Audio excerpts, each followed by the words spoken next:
Excellent.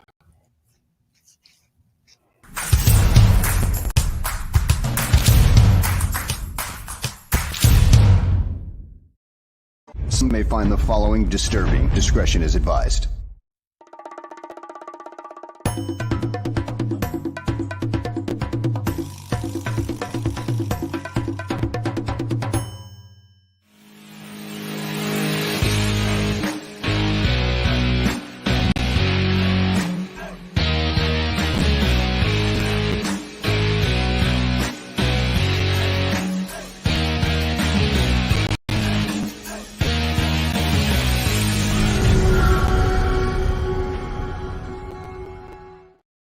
Welcome, everyone, to a fresh episode of GTF, Gabriel Talks Football. My name is Aldo Gandia. Just a quick note. I understand some people on our Apple podcast platform have not been getting our audio version of this show. We're working with Apple to solve that problem. It should take another day or two, and so hopefully that feed to people will still be available. Of course, you can get audio versions at all the other podcast platforms. We use Podbean. They deliver it to everyone, so they're definitely there on Podbean, and I checked with Spotify. All of our episodes have been there as well. We've got a couple more shows, live shows today, Bar Down Talking Hockey and Mac and Reed a little later. So we've got tons of more programming this week, and then on Friday it's the Willis Twin Towers talking Chicago Bears football. Let me bring in the man that you want to hear from. It's not me. He is Greg Gabriel. Greg, how are you? I'm doing good. Good. You look good. The league just within the last hour awarded the 26th draft to Pittsburgh. Oh, wow. That's great. I like that. So next year it's in Green Bay. Sucks. That's bad. It'll probably be snowing. And and then the following year it'll be in Pittsburgh, which I think is a good place. They got a great fan base. Mm-hmm. Yeah, where they're going to do it, because if you ever been to Pittsburgh? It's been a long time. Okay, well, right across the river, the two stadiums are right next to each other. Mm-hmm. I wonder if they'll do it in that area because there could be baseball game going on at that time, so that might not be the best place. So it remains to be seen where exactly they're going to hold it. Interesting. We probably won't see it back here in Chicago until after a new facility is built, a stadium or what have you. So it's nice that the two upcoming ones are relatively easy for Chicagoans to get to. Pittsburgh is not super easy, but it's a quick flight if you're headed out there. And of course, the drive to Green Bay is what, 3 to 3.5 hours or so. Well, it depends. It's 2 hours from where I live. Mm-hmm. Unless, it's funny because this goes back to when I was working there.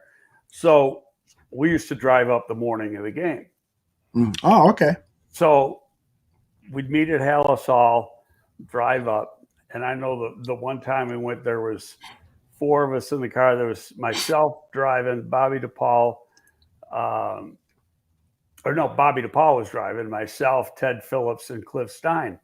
So we weren't 5 miles into Wisconsin. And the Wisconsin border is like 10 miles from where I live. But we weren't 3-4 miles into that, maybe 5 at the most, and we got pulled over. Really? Well, yeah, and they don't, they're on those service roads. They aren't, they don't have the radar cops on the highway on 94 itself. They're on the service road to the side. So you don't see them. And so Bobby got a ticket, and, I just thought they're probably just waiting for Illinois fans as they cross the border because, coming up 94 and 294, it's like the Autobahn. Everybody's going so damn fast. And this one, now back then, the speed limit at that part of Wisconsin was 65, and they'd nail you for going 70. Wow. They were making some money for the government there, huh? Oh, yeah. Ka-ching, ka-ching, ka-ching.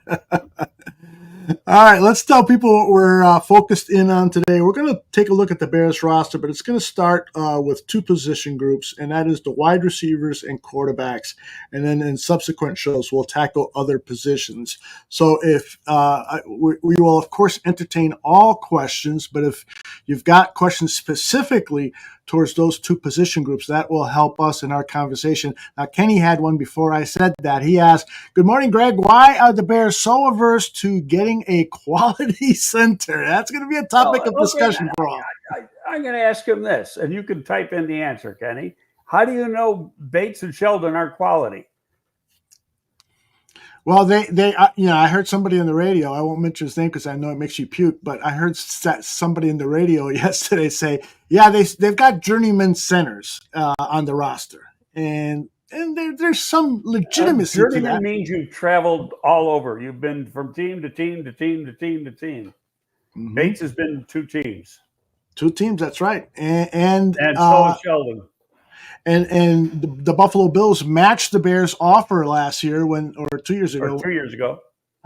When Bates was available as a restricted free agent. So there's some value to Bates. Teams hold him in esteem. Is he going to be a Pro Bowl center? You can probably bet against that.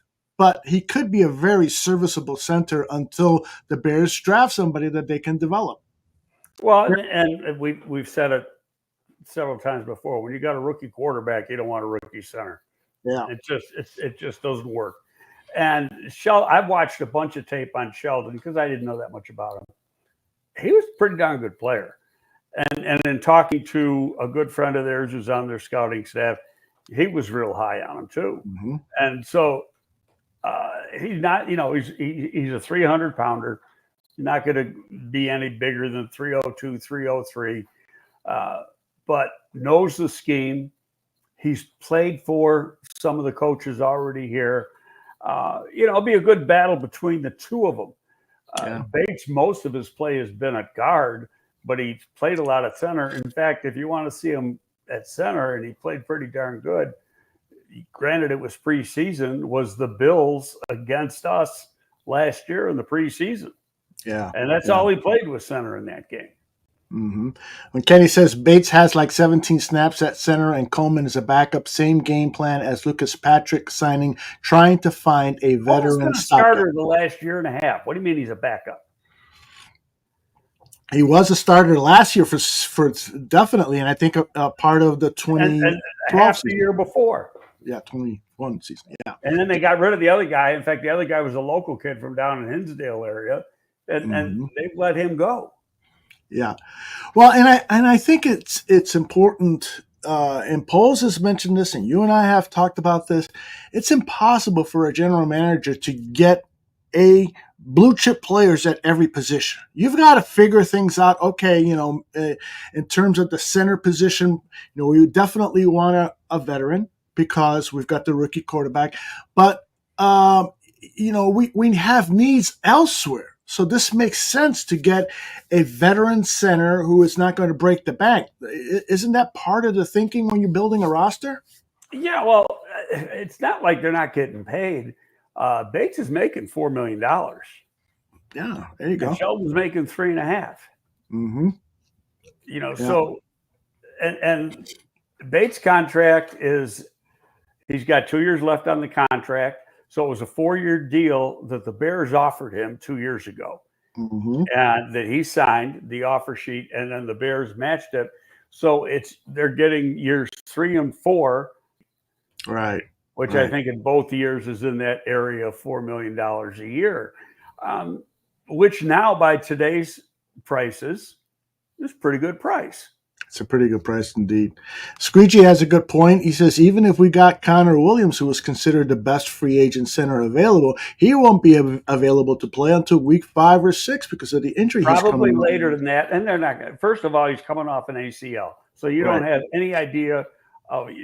He may be available 5 or 6. He may not be available till 10. He may not be available at all. You got to, most guys now come back fairly well. But what if he has complications? You don't have the answer to that. And on top of that, he's looking for like $15 million a year. Mm-hmm. That's not going to happen. Yeah, that's not going to happen. I think the plan at the center position is good. Hopefully, these guys will perform, and hopefully in the 2025 draft, we can draft the center in the second or third round that you can then have as your starting center for the next 10 years. But you can't get it done all at once. You know what? That depends on how the guys play this year. Mm-hmm. You don't Absolutely. and you got Bates for 2 more years. Shelton's only on a 1-year deal. But if they're playing good football this year, they're going to be back next year. Why are you going to go out? They're both young guys. Why are you going to go out and get somebody else? It makes sense. I just think fans need to relax a little bit, trust the coaches. These were Simo's picks, and Simo's got a lot of respect in the league. And these are the guys he wanted. Just like there's an article Kevin Fishbane wrote in The Athletic about the undrafted free agent lineman from Canada. That's a guy Simo went up to work out and, personally like to get. Now, he may end up being a practice squad guy this year, but he's got size and athleticism, but he played Canadian college football. And Canadian college football is like, well, Division III or a little bit better in the U.S., so he hasn't faced the top competition. What's odd, because Canadian rules are different than U.S., he played in the East-West game a year ago. Oh, okay. And could have came out, but then he went back to school and played, and playing in the East-West game did not affect his eligibility up in Canada. Okay. Well, that's pretty cool. I didn't know that. Yeah. We'll keep an eye on him. But as I said earlier, we're going to focus on wide receivers and quarterbacks. What do you want to start with? You want to start with the quarterback position, Mr. Gabriel? Sure. Why not? All right. Well, of course, all eyes are on number 18, Caleb Williams, first-round draft pick out of USC. What are your thoughts right now, based on what you've seen, what you've heard on Caleb Williams, and is he ready to assume that starting quarterback position? What are the challenges, I should say? That's a dumb question. Is he ready? What are his challenges? Well, is he ready? That remains to be seen. He's a rookie. Right. Okay. Now I went back knowing we'd be doing this and looking at the numbers different rookie quarterbacks have put up. And the guy who has put up the most numbers by far was Herbert from the then San Diego Chargers and now LA Chargers. And he threw for over 4,000 yards as a rookie. Yeah. Okay, now you look at other guys like Trevor Lawrence and then the guy in Cincinnati. They were in the 2,000-yard area. 2,000 plus, but they didn't put up yards like Herbert does. They're going to go through their growing pains. Now, in fairness, Trevor Lawrence started, I think, from day one in Jacksonville, but in Cincinnati, he didn't start from day one. He was, he sat for a few games and then played, so his numbers were going to be down. I've never had an issue with Caleb's talent. His talent is off the charts. And what's interesting is when you watch tape, everybody, including myself, like to show the commonality that he has with Patrick Mahomes in his throwing style and the things he can do with his ad-lib ability. But when you talk to him, he likes to compare himself to Aaron Rodgers. That's right. His game after Aaron Rodgers, which is really kind of neat just looking at that. He's not focusing on trying to copy Patrick Mahomes, is more trying to copy Aaron Rodgers. And when you watch the tape, there are some similarities as far as being able to have it. Now, Caleb Williams is a lot better athlete than Aaron Rodgers ever was. Their arm talent. Rodgers is a little bigger. Rodgers was 6'2", Caleb 6'1", 1/8. Now, here's another interesting thing, because some people complain about the height. And I didn't know this till yesterday when I looked it up. Do you know Caleb Williams is actually bigger than Jalen Hurts in Philly? And Hurts looked like a big guy. Yeah, I did not know that. Hurts is at the combine, he was 6'1", 222. Caleb was 6'1" and an eighth, 215, but he plays closer to 220. You know, I just never looked at the measurables before. I always assumed that Hurts was in that 6'2" to 6'3" range, and not a 6'1" guy, because just, you know, he's long and he just looks a lot taller than he really is. So, I mean, there's guys playing in the league that are 6'1" and they don't have a problem. Drew Brees was barely 6 feet, and, you know, one of the best quarterbacks of all time. So you don't have to be Josh Allen to be 6'5" and a half. Patrick Mahomes is just an even 6'2". So, you know, they come in all different sizes and shapes. But with him, it's going to be how fast does he learn the system? And, you know, from what I understand, he's been getting stuff going back to before the draft.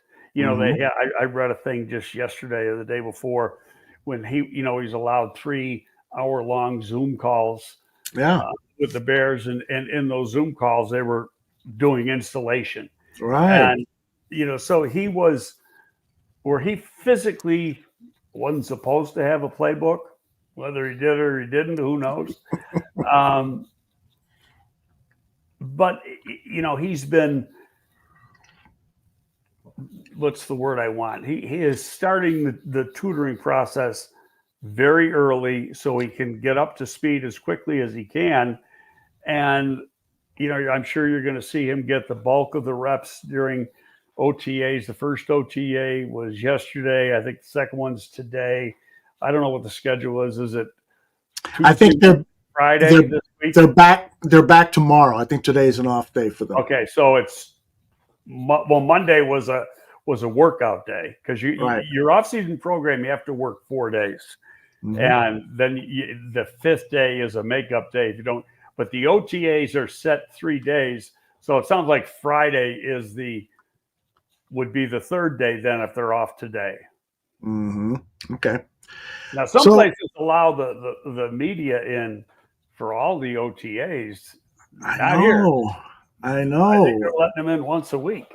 Yeah, somebody in the chat said that Twitter is crying because we're not getting any video from the OTAs. And yesterday, the Pittsburgh Steelers released tons of stuff that was shot not by the Steelers themselves, but by bloggers who were allowed on the field. And they got a lot of tape of Justin Fields and Russ Wilson throwing the ball. So it's a little disheartening for us Bears fans that we can't see it, but hell, you know, we'll move on. We'll live on. And Evie has a question. A new PR guy in the house, maybe he's going to change the rules. Yeah. You know, but he hasn't been here long enough. He probably wants to see the lay of the land and then do things like they did at Kansas City. And I don't have a clue how they did things at Kansas City. Yeah. So, but I'll tell you, speaking of Pittsburgh, you know, that the media interviewed Justin yesterday, and he had some interesting things to say, you know, about the trade. He knew back in January he was getting traded. I wish we would have known that. Right. Then,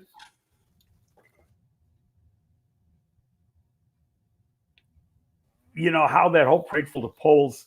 He said, in fact, he used a quote. He goes, "A shout out to Poles for handling it the way he did. He got me exactly where I wanted to be."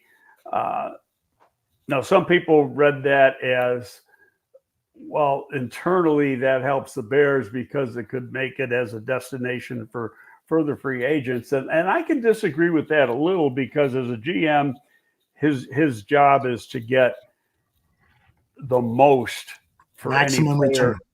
you know, he moves on from. And that wasn't the case here.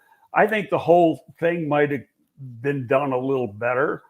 But the way the media and stuff was treating it, and I think the media was part of the blame, that he got backed into a corner. And, you know, he just wasn't going to get any more than he could. You know, if they would have just kept it quiet right from day one, instead of a lot of people knowing that he's going to get moved, then, you know, maybe you would have got more. Now, I mean, you can get a fourth round pick if he ends up starting 50% of the plays. Personally, I think there's no contest between him and Russell Wilson. that he's going to beat out Russell Wilson, but that remains to be seen. We'll see what happens in practice, and I think Wilson's seen his best days, and there's a lot of things Fields can do. Now Wilson is going to process faster and get the ball out of his hand faster, but there's things that Justin Fields does that you can't teach, that just come naturally to him. Now, a couple of things too. You're looking at his throwing motion on some tape yesterday from Pittsburgh. He's tightened up that throwing motion even more than here, which is impressive. The one other guy, former Bear, I want to bring up because there was a lot of pub about him yesterday too, was Chase Claypool. On the first day of OTAs with Buffalo, Sean McDermott went out of his way prior to the start of the practice to praise the work that Claypool's been doing. And then they talked to Claypool after, and he was very honest. He goes, the last 2 years, I haven't lived up to expectations. I've disappointed people. I've disappointed myself. So now he's got a new opportunity. And Buffalo, hell, they brought in all these big guys. They drafted Coleman from Florida State. They just signed Valdez-Scantling last week. They signed Chase, and they're all like 6'4" guys. Yeah, big guys, big targets for Josh. And so it'll be, and they got to find a replacement for Diggs, and that's hard to do because he's one of the best. And they got the guy from Washington, who's averages about 65 catches a year, but he's going to be the Z receiver. He's at where Diggs played Z and X, but they're looking for a big X. And so between who they drafted and Claypool and Scantling, I think the battle for the roster spot is going to be between Claypool and Scantling, because Coleman was the first pick or second pick in the second round. He's going to be around. Oh yeah, for sure. He's quite the talent too. He's going to be an interesting player. I'll tell you what, his interviews have been interesting. They're funny. Coleman's have, I've seen a couple. He's a little bit off the wall. He really is.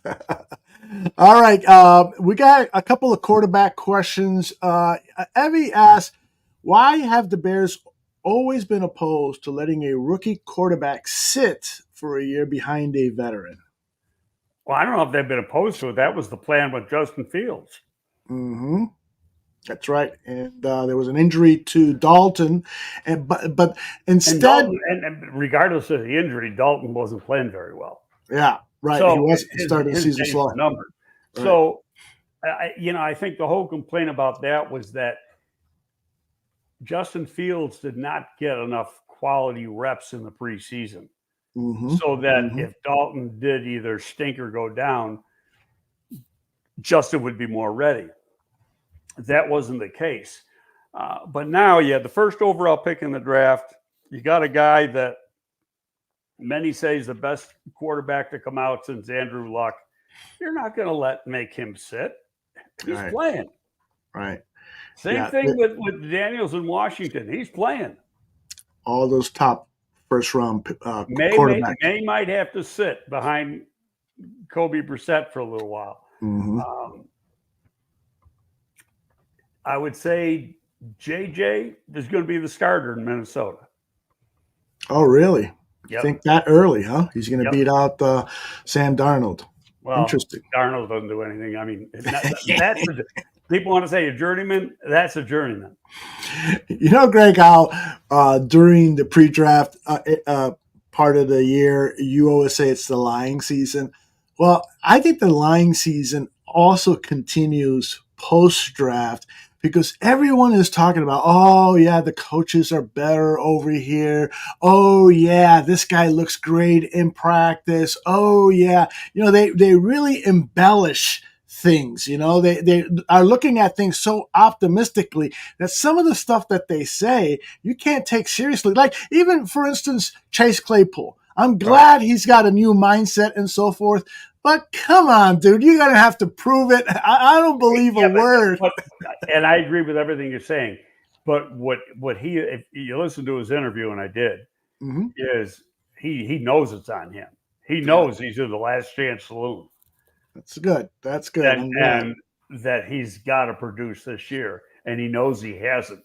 That's where he was being forthright. I've disappointed people, and he said he's disappointed himself. So he's been humbled, got slapped in the face.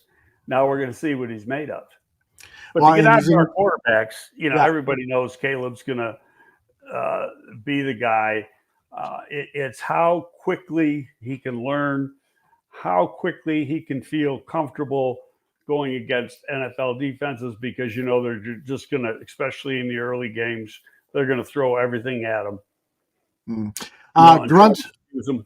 Go ahead. Grunt for Stallone has a comment that I'm going to turn into a question.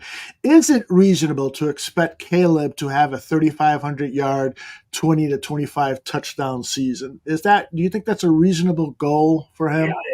Yeah. I mean, why shouldn't it? I'll tell you, the one thing, I've never had a 4,000-yard passer here. Mm-hmm. And there's coaches around the league that believe as long as they're playing in that stadium down on the lake, they're not gonna. Because you're going to have some games when you just can't throw the ball. And so that limits, the yardage you possibly could have. Mm-hmm. It's also going to be interesting once they get this new stadium built, wherever the hell it's going to be. And if I was betting, I'd say it's still going to be down the street from you. Mm-hmm. Then you're going to have 3 of the 4 teams in this division are going to be playing in domes. Mm-hmm. You're going to see some big numbers coming out of this division. Yeah, that's very, very true. Finally, it would be nice to have a quarterback throw for 3,500 yards and 20 to 25 touchdowns. But to go back about Soldier Field, the complaint is it's one of only 2 stadiums in the league. Now, I know I've said this in other podcasts, Cleveland being the other, that is actually right on the edge of the lake.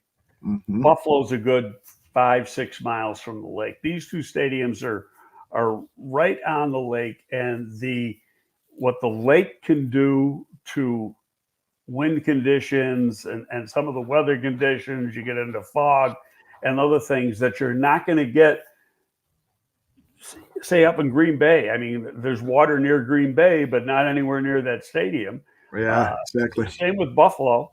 It has an effect. I mean, they had. I was told by one coach, he said, we had to change our game plan the day of the game because of the conditions.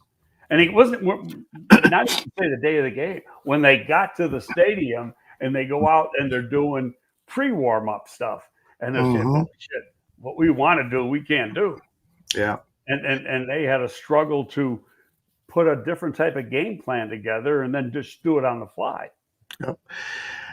Isn't the rule usually, if it's tough for the kickers, it's tough for the quarterbacks as well, because they got to put the ball in the air, and the wind and the moisture in the air can do all sorts of things to the football. A question, I think I got another question regarding Caleb, or I am wrong. It's actually about Tyson Bagent. Are you ready to move on to Tyson Bagent? All right. Talk to us about Tyson Bagent, and let's start by asking this question from Scottish Bear. Greg, will Tyson Bagent, proving he can win games in the NFL, do you think there's no need now for a veteran quarterback to come in? It's been a big topic of discussion in the chat room, not having a veteran quarterback and relying on Tyson Bagent to be the number 2 quarterback. Your thoughts? Well, if they were going to bring in a vet QB, he'd be here. They'd want him here now. Yeah. Okay. So that being said, Tyson Bagent played in 4 games last year. Would he start 3 or start 4? But he won 2 of his starts. 4, yeah. Okay, and played pretty good.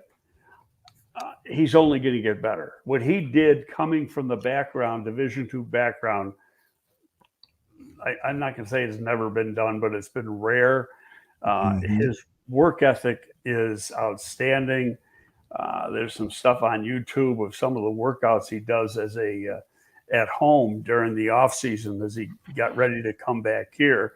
And he's a wild man. He's gotten bigger. I bet you he's 220 at least now as compared to what he was a year ago, maybe 225, and he can run good. He's got good arm strength. He's been in this system. It's pretty much the same system as Getsy's system. He's been in it a year. He's played in 4 games. What's the problem here? Do you want somebody that can't play to come in, or do you want somebody that has some promise? And when he had to play last year, he won 2 games. I mean, that's what you're asking a backup to do. So, yeah, I'm a Bajan fan. From the first time I saw him play, going back to the preseason, I just thought the moxie, the way he handles himself, his poise was like far superior to what you see from a kid coming from the D2 level.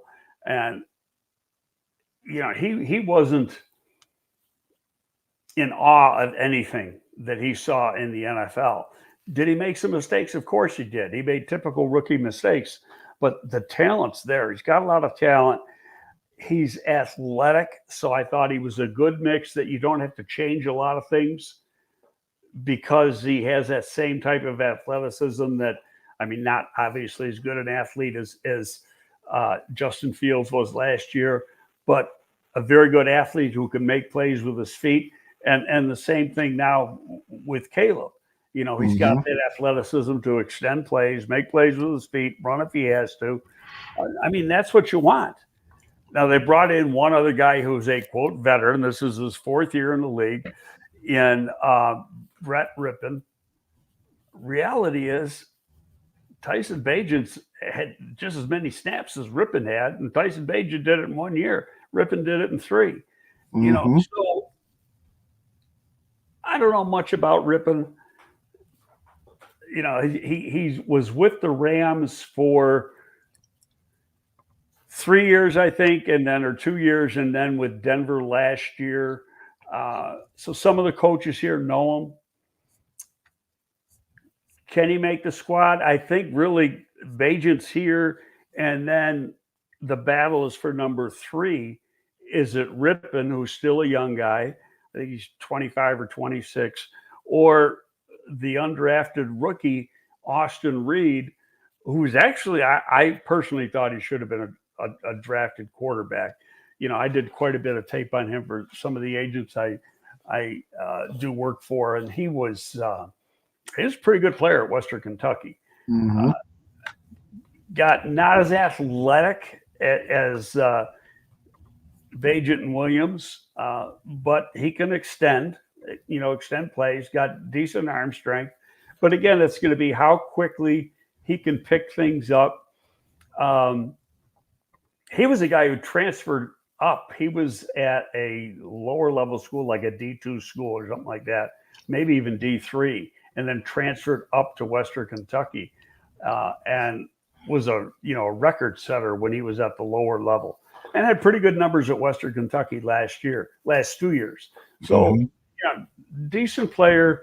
It's what's he going to do in the preseason, and does he even get any reps in the preseason? Now, granted, we have an extra game this year, but I think because we know going into the season that Caleb Williams is going to be the starter, I would think they want to get him a quality number of reps in those 4 games so that he's ready to go. He hits the ground running in game 1 against Tennessee. But that's going to be up to the coaching staff. Yeah. We know that, since Flus has been here, he's held guys out there in the preseason. I don't know if that I necessarily agree with that. I remember, this is going way back, I'm working for the Giants, and this is when we had 6 preseason games. And we're in the 6th preseason game. And this year we went to the Super Bowl. So this is going into the 86 season. And in that 6th preseason, he's playing his starters in the 3rd quarter. Wow. Different days back then. 2 days as well. You had practices. Oh, yeah. Jeez. By the way, Rippon is not related to Mark Rippon, right? I don't think so. I don't think so. It could be. They're both from the West. Yeah. I did a quick Wikipedia search. I'm not seeing any information on there. And so Squeegee says, why did we get Rippon? just a camp body, or can he actually get Caleb ready for games? So Well, it's he's hard to say. played in this system. Right. That's the Played at key. the Rams, so he's Mhm. played with some of the coaches. And so from that standpoint, he's off and running, ready to go. Right. Yeah. So the fact that he knows the system well is probably how he's going to help Caleb. Whether he makes the team or not, only time will tell, I guess. I would say that it's a good prop bet between him and us. No, it's interesting too. And I looked it up before we started this to make sure that I had the rule right. They changed the rule this year on third quarterbacks. Yeah, what is it now? You can bring up a guy from the practice squad. You were limited before on how many times you can bring a guy up off the practice squad. But now Right. with a quarterback only, you can bring him up every single week and dress him every week. He can't go in the game unless your first two go down. Mm-hmm. Okay. But he's can be a practice squad quarterback, and in essence, if he's being brought up every week, he's getting 53-man pay because he's on the roster for the game. So he's getting that. So, but during the week, it's actually you're playing with a 54-man roster. Yeah. The key is you've got to keep him. You got to get him through waivers to get him on the practice squad to begin with, and that can be iffy depending on who the player is. Mm-hmm. And that's why sometimes you don't want to play that third guy in the preseason that much, because you don't want other teams to see what he can do, especially.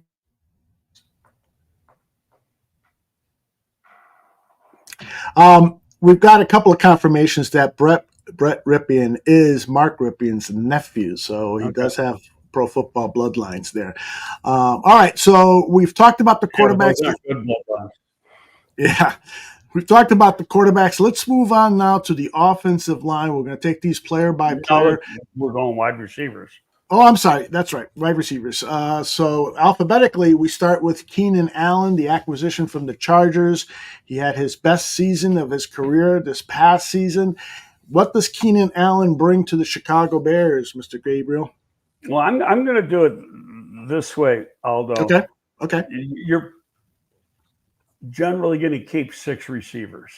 Mm-hmm. Now, that could change depending on if they keep a fullback. All right. And Waldron didn't play with a fullback in Seattle.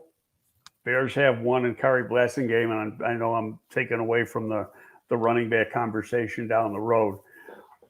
But, Blasingame was here strictly as a blocker. In his whole career, he has 11 carries.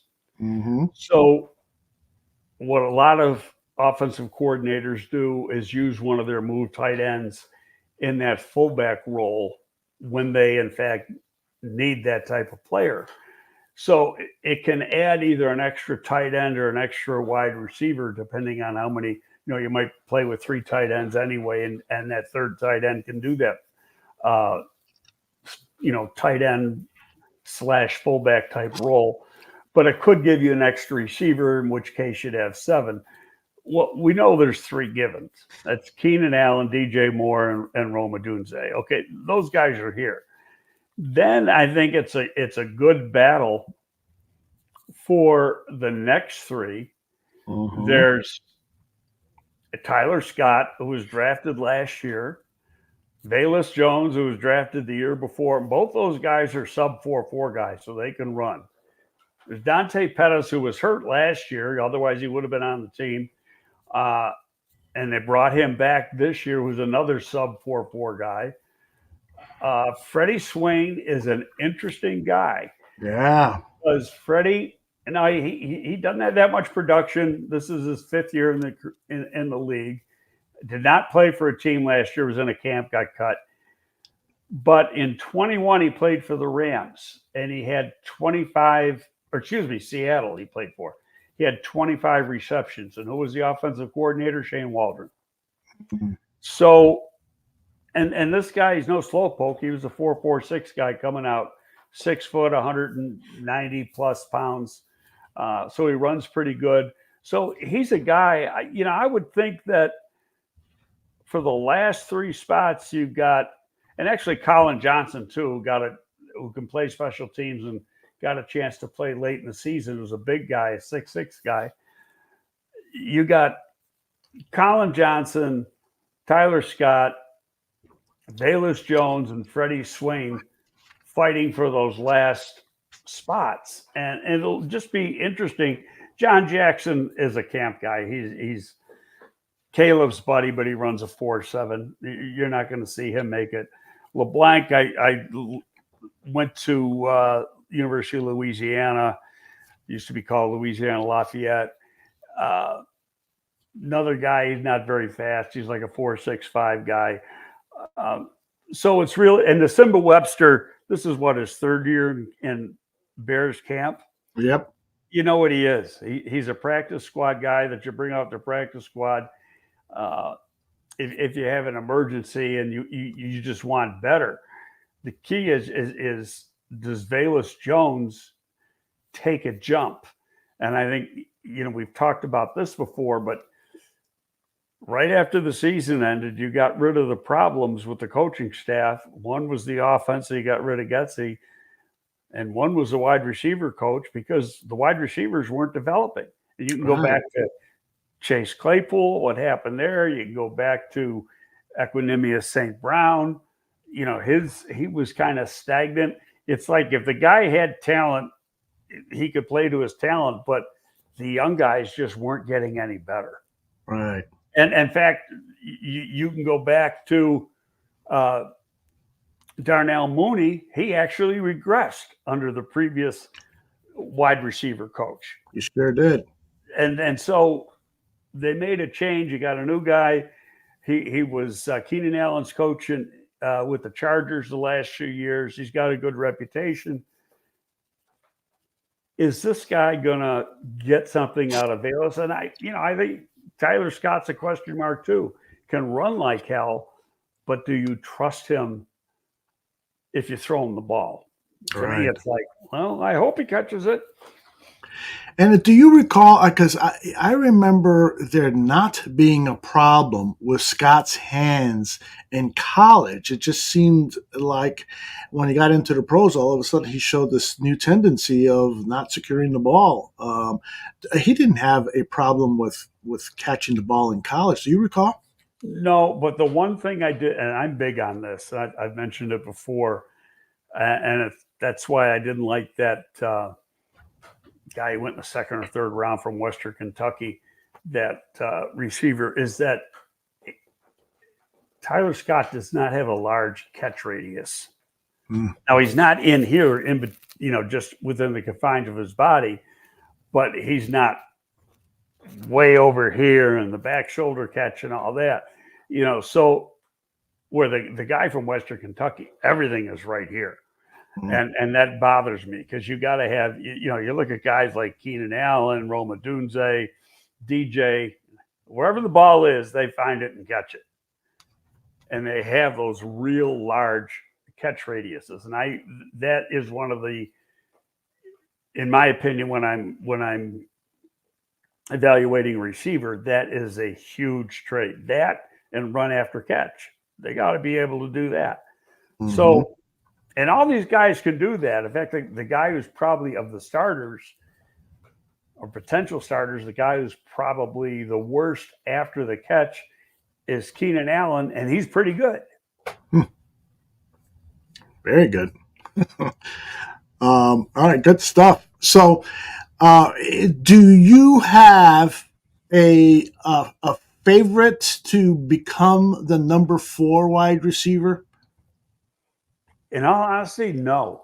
I think that's got to play out between OTAs and the first part of camp. And what's good about OTAs for defensive backs, receivers, and quarterbacks, it's great. For linemen, it's not useless, but just above useless. Yeah. But you can do one-on-ones, you can do 7-on-7, you can do full team, and so you're utilizing everything you want to do and seeing everything you want to do with the receiver. Hurts the DBs a little bit because you can't do press coverage theoretically. You're supposed to keep your hands off the receiver, so everything has got to be man off. You can't be pushing the guy downfield or whatever, because the league will penalize you. They look at the tapes of these things. They ask for a tape of a practice, and they see some physical contact between the DBs and the wide receivers. They're going to dock you one off-season practice, excuse me, or perhaps even a draft choice if you're really bad with breaking the rules. So, from the standpoint of evaluating, you're not getting everything you want from a DB because you can't see the physicality. But from a wide receiver, the only thing you're not seeing is his ability to get off a good jam because he doesn't have to do it. But you're seeing him run the route tree, how quickly he can get in and out of breaks, how quickly he's picking up the offense, because you got to make a lot of sight adjustments based on what the defense is doing, what kind of coverage they have. So you're finding out that stuff. And, it can be very, very helpful between the 10 OTA practices they have, and then you got 3 days of minicamp practice. So that's 13 practices. You're going to have a pretty good idea of going into camp, at least the coaches will, in their mind, of who 4, who 5, and who 6 is. Okay. Excellent stuff. And by the way, Do It All 36 has done some research here. He says Tyler Scott had a drop rate of 11.3% his last year in college, up from 6.3%. So he did have a drop problem coming out of Cincinnati, and that was confirmed by a couple of other people in the chat. Thank you all for chiming in with that. Overall, there are no concerns about this wide receiver group. I mean, obviously, you'd love to have more proven depth, but there's some promise here in terms of the backups, and of course, your starting 3 are just fabulous. Your starting 3 are fabulous. I think there is a question mark on the depth, and you're early enough so that in these couple weeks, you got another month to go of the OTAs and then mini camp. You're early enough so that you're going to get the question answered, are these the guys we want? And if not, you can still go out and get a vet. Mm-hmm. And, you're not going to have the vet for the off-season program, but you're going to have them ready to go for training camp. Now, again, Freddie Swain, because, he's played in the offense. He's played for Shane Waldron. He's had success playing for Shane Waldron as a backup with 25 catches in the 1 year.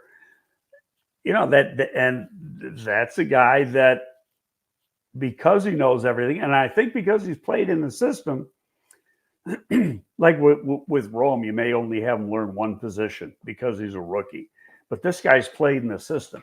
And and he's been in the league 4 years. So I think you can say, we can move this guy around a little bit. We can have him learn the slot position and say the Z position or the X position or whatever. Tyler Scott had to play some X last year, and he's the last guy you want playing X. That's in my opinion, because he's just too small. Yeah. The X wide receiver is the old split end, where the Z is the flanker. And so the X is lined up on the line of scrimmage, and when you're going up against press coverage, he's got to beat a physical corner. Mm-hmm. And when you're 5'10" and 180 pounds or 185 pounds like Tyler Scott is, that's not the easiest thing to do. Yeah. So, you want a bigger, more physical guy than that playing that X receiver position. Yeah, great point. Something to keep in mind, Bears fans, when you're talking about our wide receiver depth chart. Some questions here regarding these wide receivers. EcoBean says, why was Dante Pettis re-signed? What is the value of a Dante Pettis? Well, 2 years ago, he didn't play a lot. When he did play, he showed some promise. Mm-hmm. And then he got hurt in training camp. So they let him go, and he was going to be out for a while. But you notice excuse me, they signed him a while ago. It's not like they waited. And he's number of catches, that wasn't his most productive year, but I think his overall play was productive in that he was reliable. Mm-hmm. And he can play special teams. He can return kicks. And on top of returning kicks, he can cover kicks. Right. That's what people are pointing out, is his special teams ability here in the chat. So another question regarding wide receivers is, where is it?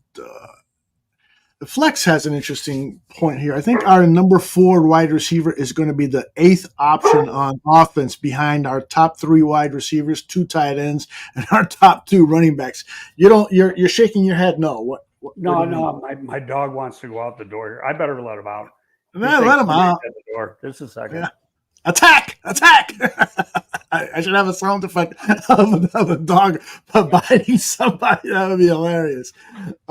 But Flex, I think you make a good point here, is that, when you look at the stats at the end of the 2024 season, that number 4 wide receiver might have just 8 receptions or something like that.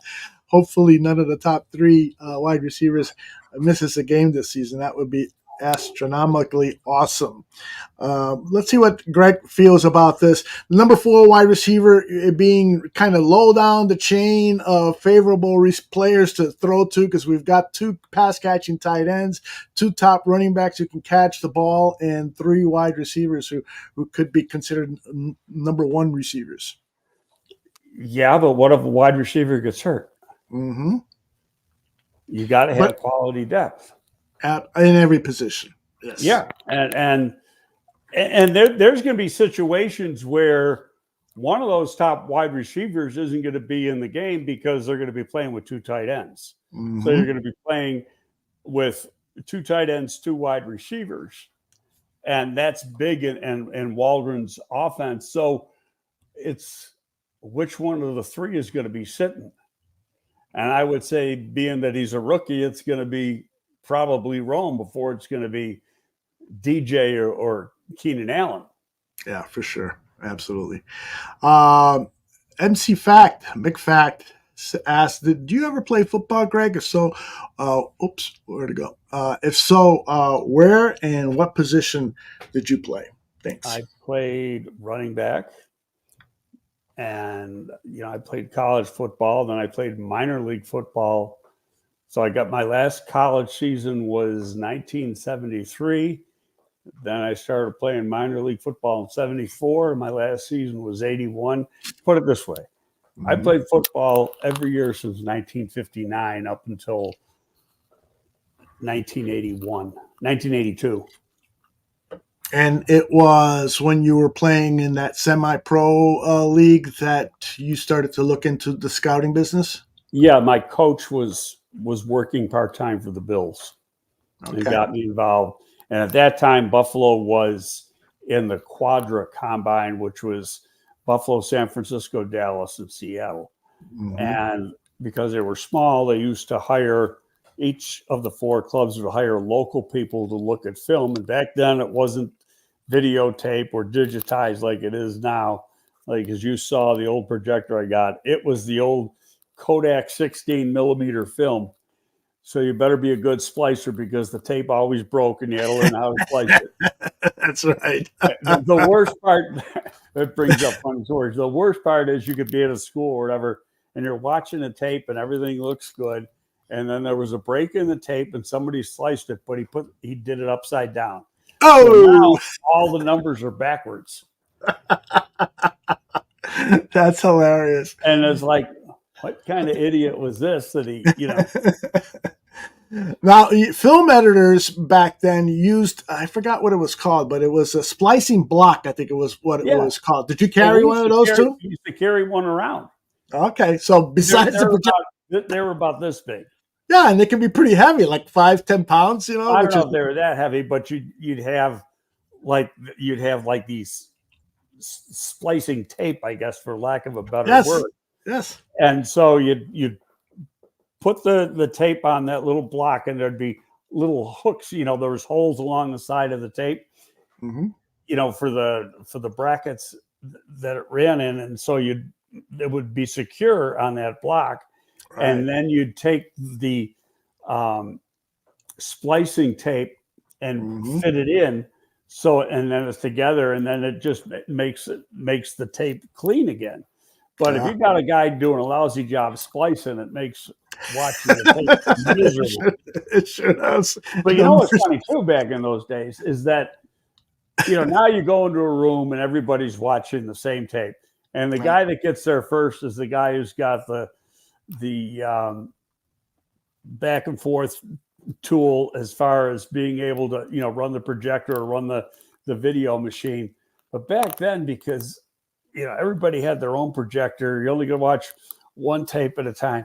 You might be in a room and there'd be like 6 or 7 different projectors going on at the same time. Everybody's shining. There's a dark room shining against the wall.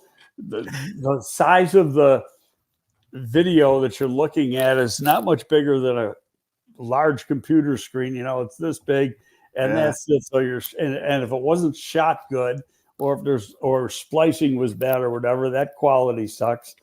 And the funny part is that you knew if somebody fell asleep watching the tape because his take-up reel would just keep going.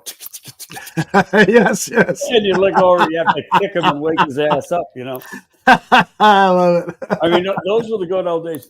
All these new young scouts, they never had to go through that shit. That is hilarious. And it with so many projectors in that room, it probably got a little warm, didn't it? Yeah. Oh, I'll tell you, the worst place was Ohio State. Mm-hmm. Now, their old football offices back when I started was in the St. John Arena where the basketball games are. The football offices were in there. Mm-hmm. And then to watch tape, they didn't let you go into like a coach's meeting room. They had a room up at the very top floor in the St. John's Arena. And it was almost like an attic type situation. Yeah. And so you'd have to climb up the stairs to get in this room, hotter than hell. I was there with my first year scouting full time. And I'm remember George Sames? Yeah. Okay. So George Sames is with the Redskins at the time. Mm-hmm. And it was like a sauna in there. It was over 100 degrees. Mm. And we were there during 2 days. It was August. And it was hotter now. George was stripped down to his underwear. It was so damn hot up there. That must have been a sight. McFact, as a follow-up to his question, can Greg say what college he played for as a running back? I think he wants to look up your stats or something. Well, it's now Canisius University, but it was Canisius College. Good old Canisius College. But now the name changes. But it was and before that I played at a junior college, which is now a 4-year school in the Boston area, actually right next to Foxborough where the stadium is, called Dean College. But back then it was Dean Junior College, but they've since become a 4-year school. Were you fast? Yeah, I was in FWB. Very fast WB. Fast white boy. I love it. Because I was only the most I played at. No, this is a long time ago. So this is the 60s and 70s. 185. Wow, nice. You're 5'9.5", 185. That's about what you are now, right? Yeah, but I mean, that was for a running back. That's now that's small, but it wasn't real small back then. Oh, not at all. I mean, Brian Piccolo was a fullback, and he was but he was short. He was what, 5'7"? Exactly, 5'7", 5'8", yeah. Yeah. Let's tackle a few more questions here. Don Burr wants to know, can you please ask Greg, can he play running back for the Bears right now? Because the Bears running back room sucks. Don, of course, is the resident Detroit Lions fan who comes in here and talks shit. So he must not like on DeAndre Swift. That was a real good running back for Detroit. Yeah, well, of course he is saying he was so bad that we got rid of him and now you guys have him. Ha, ha, ha. So, well, we'll see. Yeah. Basically, his response, Greg, Don Burr, to you is "fuck you." That's what Greg is saying when he says "we'll see." Let's see. What is Eric Harper wants to know? What is the ceiling this year for our Chicago Bears? 12 wins. 12 might be a little generous. What do you think? I know Bigsy had 10. In fairness and honesty, I think it's way too early.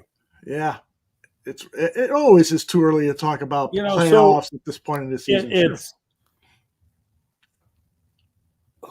First of all, what do they do to start off the season? My idea, looking at the schedule, they got to go worst case scenario 2-2 in the first 4 games. Then you've got some momentum to carry you forward after that, and injuries play into it. Injuries, momentum. But to say anything now, who the hell knows? I mean, I don't even like to guess because it's just not real. Mm-hmm. Yeah. And as well as I do, the league changes so much from one year to the next. So the team you thought was going to suck turns out to be pretty good, and the team you thought was going to be good is going to be a shitty team. Yep. Everyone looked at the schedule, and if you had the Texans on your schedule, you said, okay, that's a win. They got a rookie quarterback and blah, blah, blah. Here they are, a playoff team. Right. And so now everybody, think they might be second best to Kansas City in the AFC. J2K says, given that our top 5 defense is playing 8 quarterbacks in their rookie or second year, I think those are all winnable games. That's a fair way to look at it, but we don't have anything that way. Those guys are going to take jumps. Mm-hmm. You can't count on them. Okay, let's reverse it this way. They're going to say, Bears are playing with a rookie quarterback. They're not going to win a game, which in a lot of cases is pretty true. Yep. Wasn't last year with C.J. Stroud, but it was with Carolina, with Bryce Young. And you go back and you look what Lawrence did in Jacksonville. They didn't win any games. Mm-hmm. Yeah, very true. In fact, what's funny is Lawrence is still, his first quarterback picked in the draft. You look at what he's done. I mean, they got the playoffs 1 year. His numbers are very, very average. Mm-hmm. And they're talking about, they're trying to get an extension done. And they're saying he's going to get $50 million. And I'm going, why? And I get it that's what the going rate is. But what has he done to earn the going rate? Mm-hmm. I think they're, the opinion hasn't been completed. He's an incomplete question. Right. Absolutely. A lot to be determined yet. I think that now what you want most of all is to see or hear, hopefully we'll get some tape to look at from tomorrow's OTAs, but you want to see players making improvement. All of those rookies from last season, you want to see Zach Pickens play at a higher level. If he played at a C level last year, you want to at least see B- or B, and so on and so on. The player development is sometimes underestimated or underappreciated by football fans. You go into a season, judging a player by what he did in 2023. And if he's a young player, then you're totally missing out on the possibility that this guy could make a big leap in their The play. biggest jump most players make is between year 1 and year 2. And I've mentioned this before. I had a conversation with Marv Levy a long time ago, and he said, I expect nothing out of a rookie, and anything I get is a bonus. I expect for them to be productive players in year 2. Yeah. And that's the year they take off. Now, you look at some of the guys Ryan Poles has drafted in his first couple drafts, he's gotten a lot of production out of rookie players. Gervon Dexter, perfect example. I think he started a little slow. He had to learn really how to play within a different scheme. He played in a two-gap scheme in college where his job was to two-gap people, basically hold the point, occupy blockers, not attack. Where in this scheme, it's a one-gap scheme, and you've got to penetrate and be disruptive. And, a completely different way of playing the game. Indeed. And so it took them a little while to do that. But by the end of the year, I think there's a reasonable argument that he was outplaying in the last 5 or 6 games Jalen Carter. Oh, interesting. Okay. Interesting. Not the first part of the year. Sure. Like I think Jalen Carter started up here and went like this. He hit the rookie wall, where Gervon Dexter started here and went up. Yeah. Interesting. And Dobbsy reminds us that Stevenson had a monster second half of the year. Really, he started off like, well, did we get the right guy? And then he got better and better, ended up with 4 interceptions. He got more confident in his coverage. And now you're going to see like a totally different guy. And I might have said this before. I know when you see rookies coming off the bus for their, right after they get drafted, and you got that first rookie mini camp, they're all ready to shit in their pants or piss down their legs because none of them know what to expect. They got big eyes, they're quiet, they're yes sir, no sir. Then compare him to a kid who's there, who was in that same position the year before, and he's a totally different kid. Yeah. He's himself, and he's got confidence. He knows what expected of him. And so you get guys like Dexter and the other guys that were Stevenson and those guys, and now they've been through it. They know what to expect. They know the scheme. They know their coach. They're more comfortable. They've had an off season. They had a full season working with a weight program, but it's an in-season program, and now they've had this first off-season program. They should be bigger and stronger. Braxton Jones, you saw it in his first year. He really struggled anchoring. Last year, he got better, and I think he's still not where he wants to be that you're going to see. In fact, I was looking at some games just recently where I thought his ability to anchor in the first half of the season was better than it was the second half of the season. But the second half of the season was after he had the injury, the neck injury. Whether that had an effect on it, I don't know. Interesting. But I thought he played lower before he hurt his neck. And again, I don't know if there's any correlation between the two, but he's got to still improve, say, another 10, 12% in lower body strength and bulk. And, his athleticism is just rare for that position. And he's going to be challenged. He's going to be challenged because they drafted Amagadeji. Oh, I apologize, Greg. We got some bad news. C Sharp, who was a guy who was always in attendance in the chat room, he passed away on Saturday, and the Nomad Network did a tribute to him on Sunday night. So he was Nomad's producer. I had sent Nomad a DM about that. Saying I'm Mm-hmm. sorry to hear that. He, I guess, has been his producer for a while. I I don't didn't know know the that. man, but he Mm-hmm. sounds like a good guy. Do you know who he is? Well, I just from his comments in the chat room, I never got to actually know him, but he was a frequent visitor to our shows here, and so God bless him, or God bless his family and all his friends, and we really hate to hear that. So I'm going to go back and look at that tribute show from Sunday night.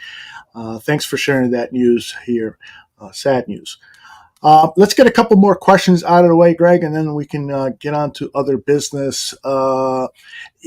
Just Curious has been asking this over and over and over again. So he says, how long should the Bears play Caleb Williams in preseason? So we've got the Hall of Fame game, which is on August 1st. Then the Bears and the Bills Saturday, August 10th at noon. Then they host the Cincinnati Bengals on Saturday, August 17th. And then they finish their preseason, their fourth game in Kansas City against the Chiefs. What do you think? Should he play in all four games? Should he just play a quarter or less in all those games, or somewhere in between? If it's me, I'm playing him. I mean, I'm not playing him into the second half, but Mm-hmm. I'm getting him a lot more snaps than Justin got the last couple of years. Yes, please. Having the extra game will help. I'll tell you, you look at the preseason slate, Mm-hmm. there's no reason why they shouldn't be ready for the opening of the season. They play some good freaking football games. Mm-hmm. Buffalo, Cincinnati, Kansas City, that's three of the best AFC teams, if not the three best AFC teams. So they might not win them, and who cares? People Mm-hmm. want to put a lot of stock into wins and losses. Preseason is about really developing players, finding out who's going to make your team. But I think that you want to go into the season with the line being cohesive and Caleb feeling comfortable. So, I don't want to see him play, maybe in the fourth preseason game, you cut it down, but I don't want to, because you have the extra game. Mm-hmm. I want to see a lot more than 10, 12 snaps Right. than because that's all Justin was getting. And, I would shoot at least 20, 25. There has been a trend among some coaches to value practice time over preseason time because you can't control, the hits on the quarterback in preseason. I So, get it. but guys like Tom Brady and other veteran quarterbacks, they said, "Screw that! I need real live game reps." And those guys Well, who it's game play, speed. yeah, exactly. And that's important. And different coaches got different philosophies, and I understand that. But at the same time, you're going with a young team. You have three new receivers between Mm-hmm. Everett being the backup tight end, Keenan Allen, and Roma Dunze. They've got to get some time. Now, Keenan Allen's been around a long time. Does he have to play a lot? No, but he's got to at least build up a rapport with Caleb. Now, what will be interesting, because you can treat these like preseason games, there's already been some teams have announced that they have joint practices with other teams. Right. Nothing's been announced with the Bears yet, but if you look at, for the first game for the preseason, for the Hall of Fame game, I doubt there be anything, but then the next week is Buffalo, right? Buffalo, then Cincinnati. It wouldn't surprise me if they have joint practices with one of those two teams. Interesting. Yeah. Samo has a good question here. He says, should the Bears play Caleb in the Hall of Fame game, given that they're playing the Texans in week 2, which is the other Hall of Fame team? Does that matter? No, it's all going to be vanilla. It's vanilla football. Yeah.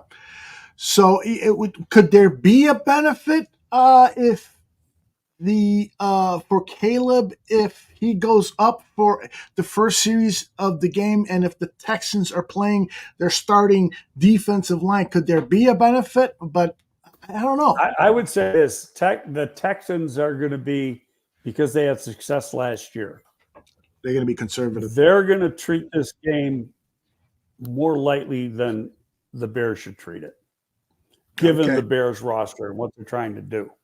All right. So they may play a series with some of those guys, Mm-hmm. and that's it. Right. They got the new pass rusher from Minnesota. I would expect you don't see him play at all. Some of those things. Will Anderson probably won't play either in that first preseason game.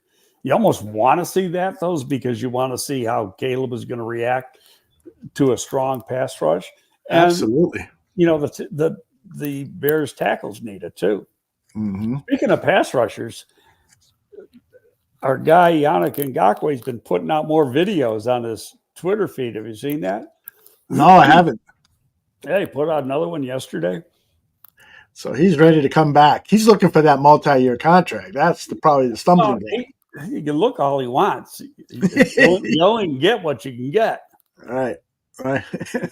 By the way, word has come through, and I just did a quick check on it. A few hours ago, there's an announcement, at least according to CHGO, the Bears and Bengals will have a joint practice around August 15th. So I don't know if that's confirmed. The Bengals game is here, I believe. Yes, it is. Here last year. Yeah, so that would be here. That would be at Hallis Hall. So there'd probably be 2 joint practices here. Mm-hmm. And, going up into that week. Now, I'd like to see the week before in Buffalo, too. Buffalo's training camp is at St. John Fisher, which is a real good setup. And that's in Rochester, which is an hour east of Buffalo. So if you're going from here, it's an hour further. Okay. But a very, very nice setup. And, they've had joint practices there before. They've been at I think this is the 25th year they've been at St. John Fisher. Oh, didn't know that. Yep. Pretty cool. All right, let's see if I got another couple of questions here. Squeegee says, Greg, can you ever remember Detroit winning a significant game in your lifetime? Take that, Tom Burt. Great. Best question of the day. I mean, they've won some good games. I know when the 50s. We were good, when I was here, every time we went to Detroit, it was a freaking blowout. The good old days, huh? 3.5, Houston is insistent that Caleb Williams will pass for more than 4,000 yards. He says, please tell me a scenario that Claw Williams won't pass for 4,000 yards. I think that the scenario is he's a rookie, and it doesn't happen very often. That's Herbert threw for like 4,200 his rookie year. Right, and he's one of 4 or 5 quarterbacks in the history of the league, rookie quarterbacks in the history of the league. But where was he playing at? Playing home games in San Diego. Yeah, exactly. Very conducive to road games, in the AFC West. I don't remember who else they played, but it's not like he had to play in Soldier Field and Green Bay, and that's. I'll go back to, I've been to games, been to several games at Soldier Field where the weather has been horrendous. And if you've got to have a strong running game if you expect to get out of that game. Yep. J2K has a question. I know you addressed this at the top of the show. Where'd J2K's question go? Here it is. He says, I'm curious if you think the 3 installs Flus Waldron made with Caleb over the pre-draft will help speed up his transition with the playbook. And again, this was reported by Albert Breer, who said that those 3 Zoom meetings they had with Caleb Williams prior to the draft it was basically mostly focused on installing things because the decision to draft Caleb Williams was about 99% set. And so they wanted to get him as much information. How much do you think that has helped Caleb in his start? 3 hours. That's right. 3 hours. 3 hours of work. I mean, it's not like when he came here for rookie camp, he was seeing it for the first time. Yeah. And when he came here to visit, that whole day he was here, I'm sure he was doing, in that case, it was out, besides getting his physical, he's probably doing another 3 hours there. So yeah, he was that much more ahead. But still a rookie. There's an interesting video that I saw. It was from NFL Insiders or whatever on ESPN, but it was just from their resident quarterback. And Joe was saying how, everything that going through the playbook and how everything he's got to learn. And it starts with just the terminology, and then, how learning how just to call the plays, because between different systems, there's different schemes. One might use a number, one might use a word to describe, and all the little things that you got to learn just to be able to line up behind center. Mm-hmm. Yeah. I was going to ask you about that, Greg, because at the last press conference that Shane Waldron and Eberflus had, one of the last anyway, they talked a lot about cadence, and we've been teaching cadence and the cadence this and cadence that and so forth. And so I always took cadence to basically mean hut, hut, hut, hut. But there's a lot more to it than just that. And learning the cadence is more than 3 hours is what I am getting from what these coaches have said in press conferences. You're coming up to the line of scrimmage and you're looking over the defense. I'm not sure in this offense if you've got to identify the mic, but in a lot of offenses, that's what you got to do. Mm-hmm. So, you might come up, the first thing you do, you walk up to the line of scrimmage, and 53 is the mic. And you point them out. So that right away has a determination on how some of the blocking is going to be. Right. And then you've got to say a few other things.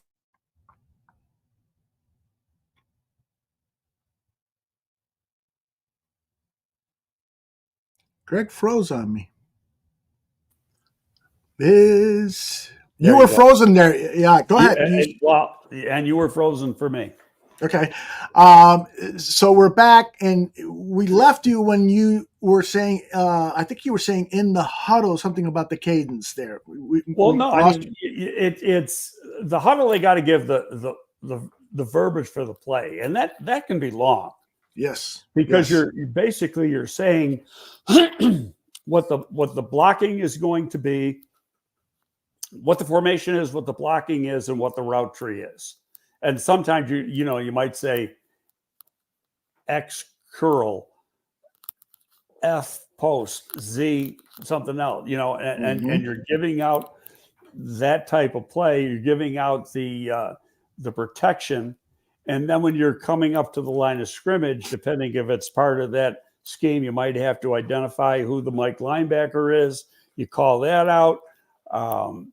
You might call out a couple other things that it's going to help your other players on offense. And then by looking at the way that their pre-snap showing, then you got to make a determination if you're going to go with the play that's called, or you say, no, I don't like the way this looks. Now, everybody knows the defense gets disguised. They may look like they're playing man in the pre-snap showing they're really playing zone or whatever, but you can change the play. And sometimes that's exactly what the defense wants you to do. Right. So and part of it's experience, yes. and no matter how good or bad Caleb plays as a rookie, he's going to learn from that. And he's going to be that much better at it next year. But it's going to be, you get 6-7 years in the league, and then the guy's really an intuitive guy, an instinctive guy. He's seen everything. He comes up to the line of scrimmage, and right away, he can see one look and then know it's going to be something else, and Mm-hmm. then go from there and know exactly what to do. That's what makes Aaron Rodgers so effective, because Yeah. there's nothing he hasn't seen, already in the league, and he can, come up to the line of scrimmage, change the play, and get it into a situation where he knows it's going to get some yards. Yeah. And one of the things that the quarterback and the players need to learn are the dummy calls, right? And Oh yeah, settle on. Yeah, Omaha could mean a fake word that they're using, right. or some teams might use it to switch things up. And what to say when you want a player to go in motion, it could be a physical signal, like just waving the player over to go in motion, but it also could be something in the cadence. So Well, you can it's change that too. You can change some of those live words on a weekly basis, because you right, don't want teams to, exactly. zero in on that. Okay, if he says Omaha, this is what's going to happen. Mm-hmm. Yeah, Thomas says Peyton screams Omaha when he stubs his toe. Okay. All right. That is going to do it for our show. We will be back next week. We have yet to determine what day. We could do Monday. I think Monday would be a good day, Greg, because we should have all this news from this weekend's OTAs. What do you think? Yeah, just Tuesday next week is bad, but Monday or Wednesday is fine. All right. Well, we'll shoot for Monday, and the best way to stay on top of stuff is of course, subscribe. Like Don Burr of Detroit, he subscribes to the Barroom Network.